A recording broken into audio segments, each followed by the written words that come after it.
সকলের মঙ্গল কামনা করে আজকে আমি আদি পুস্তক তার 47 অধ্যায় থেকে কিছু আলোচনা করি। এখানে যখন আমি 1 থেকে 4 পদ পর্যন্ত পড়লাম, দেখলাম যোসেফ ফরৌনকে খবর দিলেন যে তার ভাইয়েরা ও পিতা কনান দেশ থেকে গোশান প্রদেশে এসেছেন।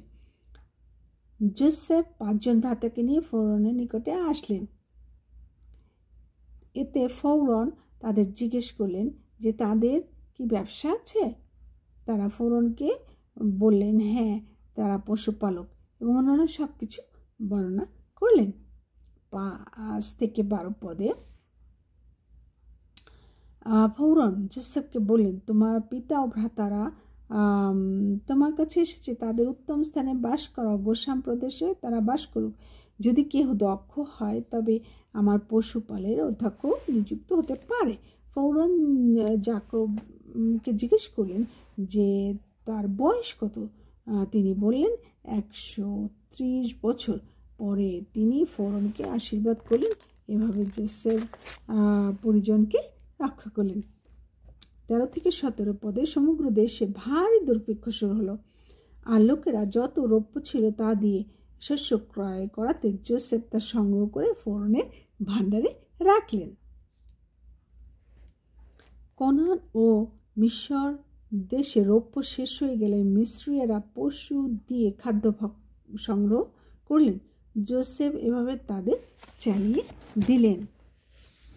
18 থেকে 22 পদে পরের বছর তারা বললেন, আমাদের রৌপ্য এবং শস্য শেষ হয়ে গেছে, এখন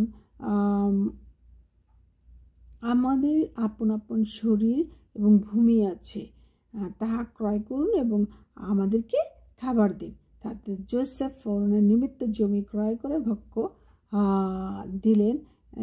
কেবল যাজকদের ভূমি ছাড়া অন্যান্য সকল ভূমি ফরৌনের হলো, কারণ ফরৌন এই যে যাজক এদের বৃত্তি দিতেন।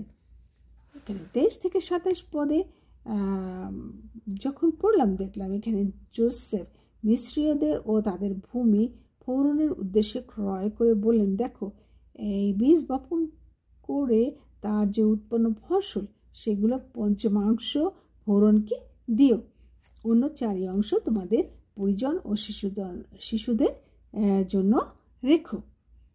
যোসেফের এই ব্যবস্থা অদ্যাবধি চলছে, আর ইসরায়েল মিশর দেশে গোশান অঞ্চলে বাস করতে লাগলেন।